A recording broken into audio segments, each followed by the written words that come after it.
John Calipari was 35-0 in the NCAA tournament when leading at halftime, and he is now 35-1. Texas Tech comes up with the improbable victory. They led for a total of 7% of that game. Now, they're going to face a Florida team that was as dominant, quite frankly, as I expected. I don't want to get too much into what happened last night because I think that's available all over the CBS platforms. I want to look forward to Monday a little bit more. Chris, I'm going to start with you here. As we look at this Texas Tech and Florida matchup, what stands out to you most? What stands out to me is how they're going to deal with that three-headed monster that is the guards of Florida.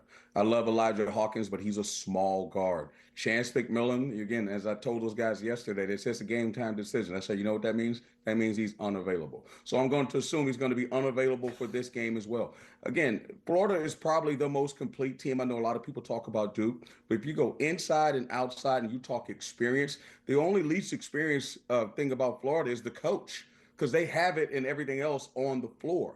And I'll say this, Texas Tech, you got to give Grant McCasland all the freaking praise in the world for coming back against John Calipari. And I know we don't want to litigate what happened last night, but to beat a team that doesn't make threes, they made 10, who doesn't make free throws, went 19 for 22, and come back and beat them is phenomenal. The job that they did with, and Darion Williams deserves all the praise in the world, but there were some other things that factored into it. So I like this game. This is a really game. It's going to come down to personalities. And the question is, guys, can Florida score? I mean, can Texas Tech score inside, in my opinion, because Florida has it from the guard standpoint. You know what I think we've learned about Texas Tech, and Trotter, I'm coming right to you, is that they can execute in big game moments. I thought the calls they made in that late game situation, especially that little inverted ball screen that got Williams going downhill and forced the switch. I don't think people are talking enough about that this morning. Everybody's talking about should Calipari have called the timeout? Should he have fouled up three? Nobody's talking about how Texas Tech forced the switch that allowed Williams to bully Knox into the post and get what turned out to be the game winner. Chris Walker's talking about it because that's what Chris Walker does. But nobody else is talking about it. All right, Trotter, let's talk about Saturday. Who do you like in this matchup? Well, if you want more inverted pick and rolls, it's coming on Saturday, because I think that Texas Tech is going to look at Walter Clayton Jr.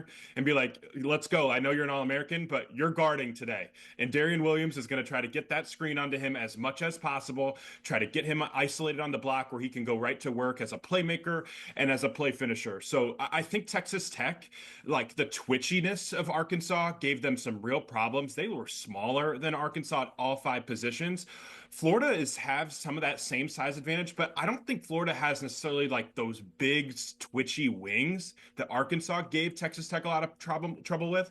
I'm leaning towards Texas Tech here in this matchup, and I understand the pitch for Florida, but I do think that Texas Tech can give them some problems, especially like with that ability to mismatch hunt. And some of those Florida guards, Walter Clayton specifically, but even Denzel Aberdeen when he checks into the game, those two guys are going to have to play their best defensive game of the year, because Grant McCasland will find that mismatch and he will go to it. And also those middle of the floor ball screens for JT Toppin, where you can get those 8-foot floaters, that's like automatic money in the bank. So there's a lot of aspects where Florida can give Texas Tech a lot of problems, but not having that twitchy wing, I think, could be a situation where Texas Tech could stay in this one. And I think the Red Raiders are going to shoot it from three way better than what they did for the most part of that game against Arkansas.